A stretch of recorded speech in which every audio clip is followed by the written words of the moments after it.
Ano nga po ba ang ibig sabihin ng magpakatao? Alamin po natin yan sa devotion natin na ito.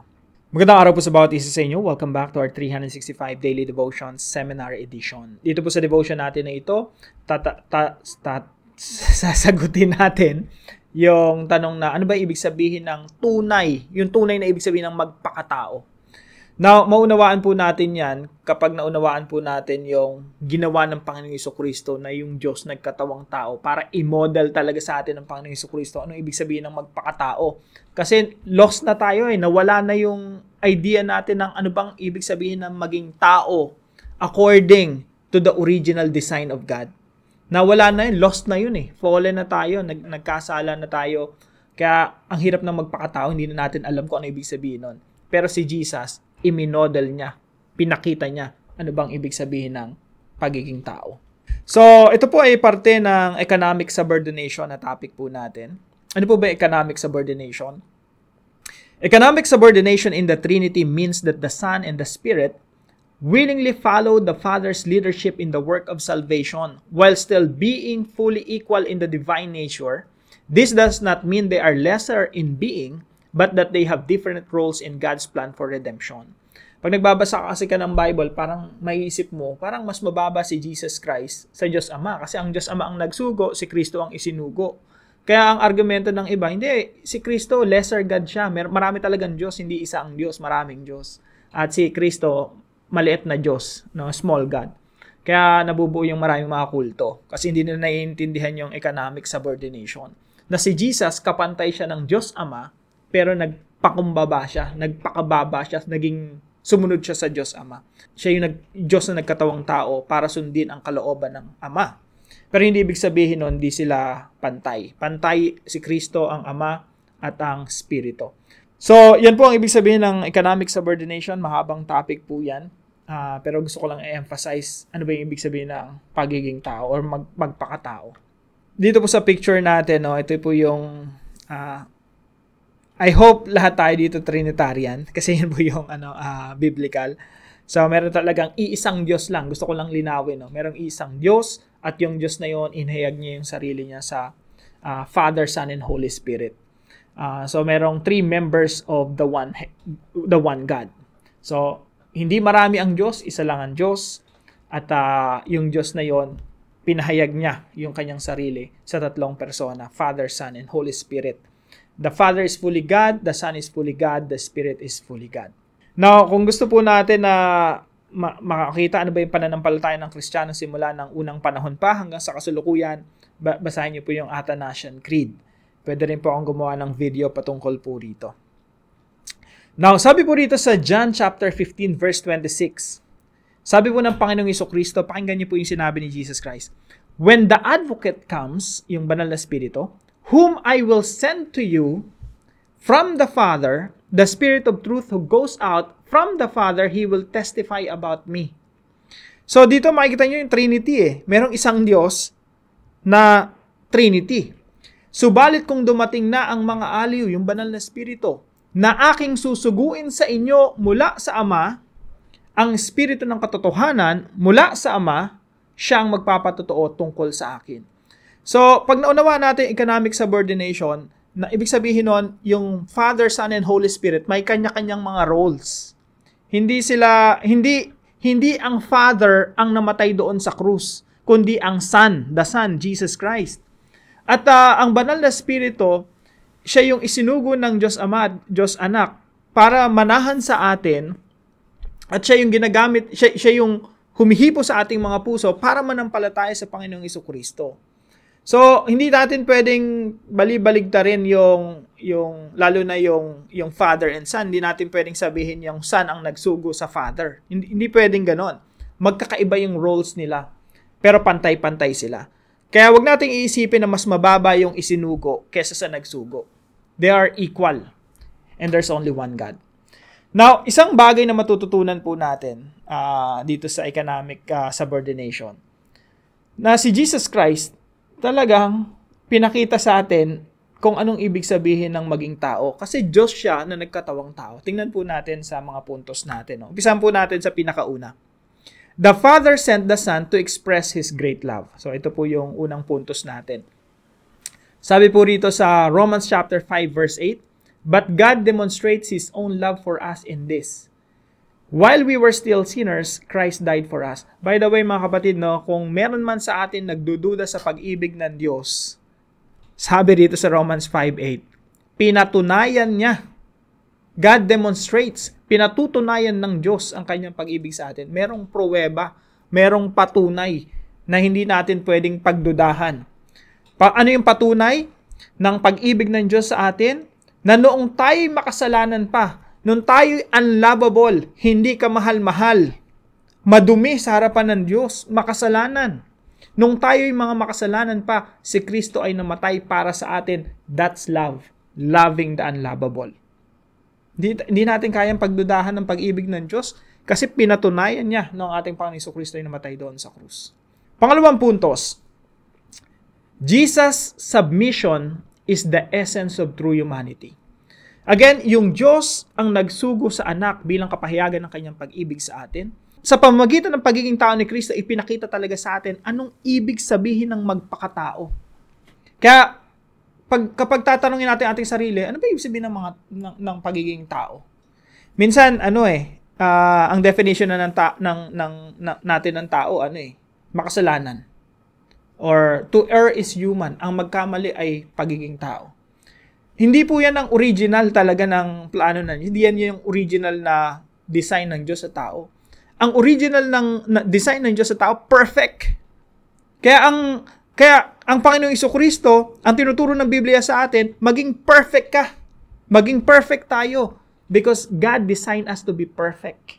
Yan ang totoong pagiging tao, magpakatao.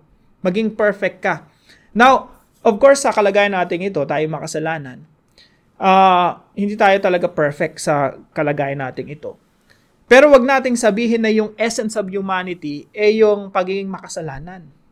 Kaya minsan nagiging excuse natin siya na hindi sumunod sa Diyos eh. Kasi tao lang, Panginoon eh. Talaga nagkakasala eh. Minsan nagkakasala na tayo, nagpapatuloy na sa pagkakasala kasi sabi natin, tao lang eh. Ganun talaga, tao eh. Hindi po.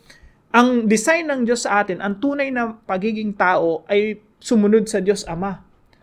Si Jesus Christ, nung nagkatawang tao siya, nagpakumbaba siya, sumunod siya sa lahat ng pinag-uutos ng Diyos Ama para ipakita sa atin ano bang ibig sabihin ng magpakatao.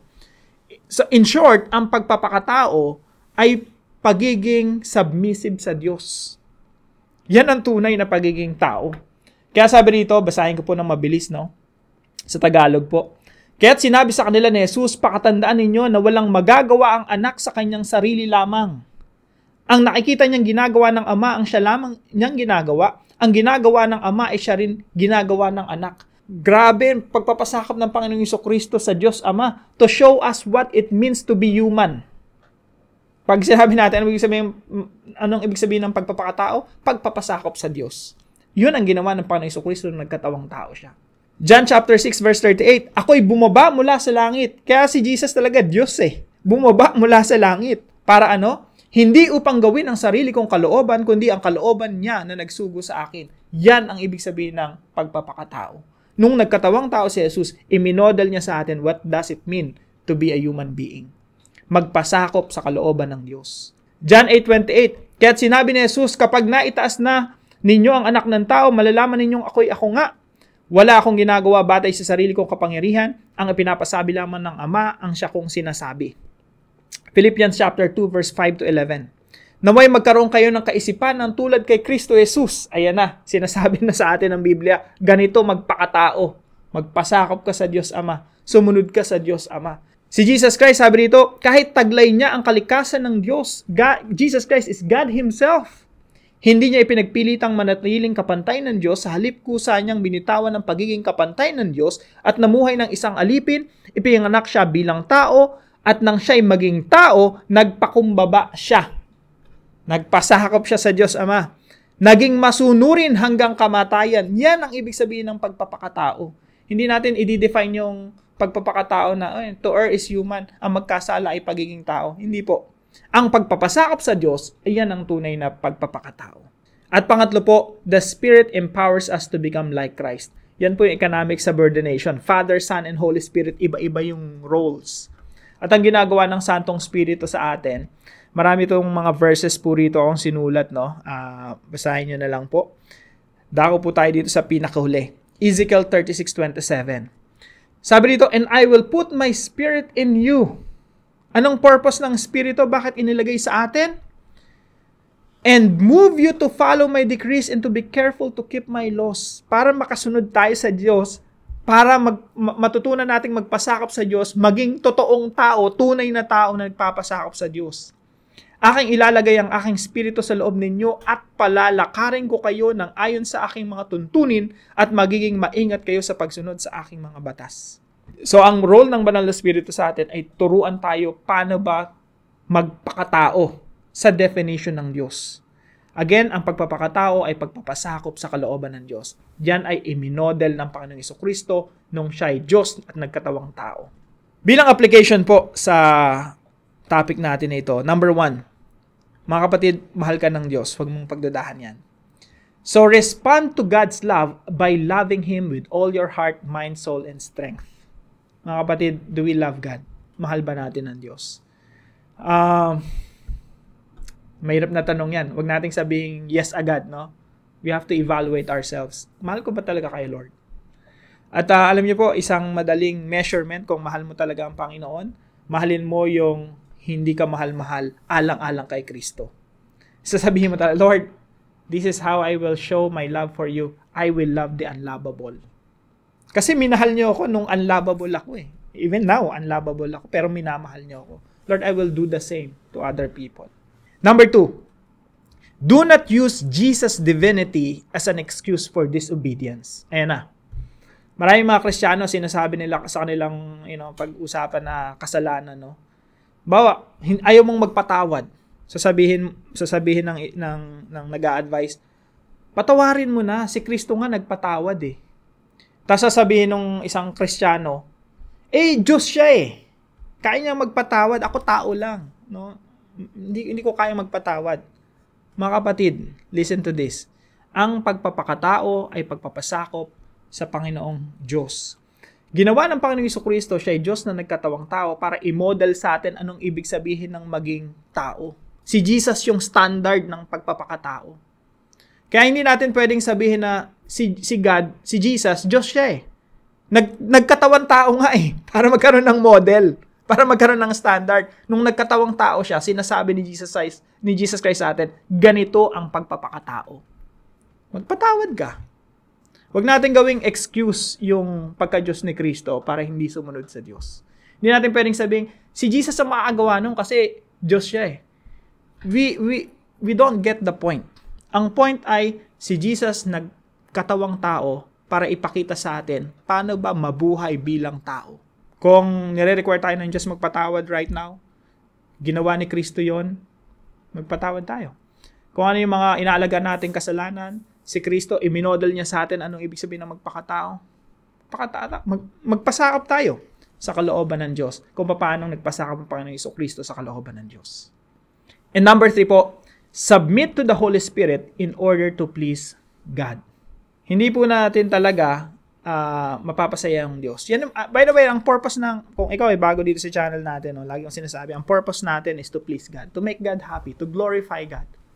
Now, you cannot do that by using your own strength.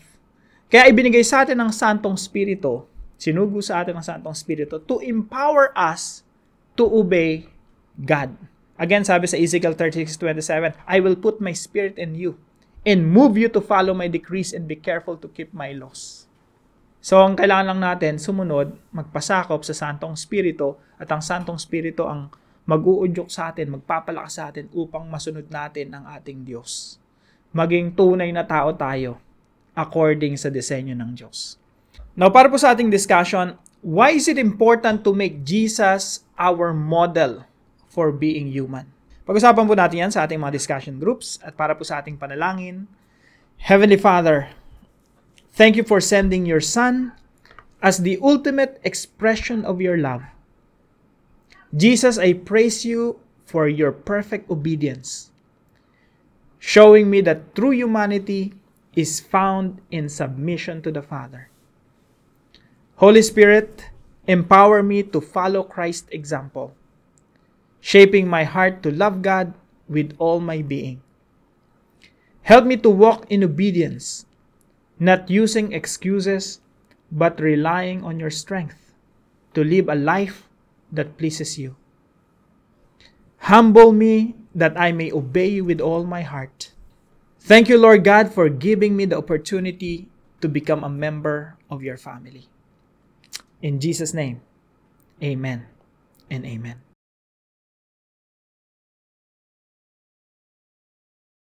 Now, bago po ako magtapos, gusto ko pong batiin si Abad and Mai. Lagi ko kayo naalala kasi nakadikit yung picture nyo sa ref namin.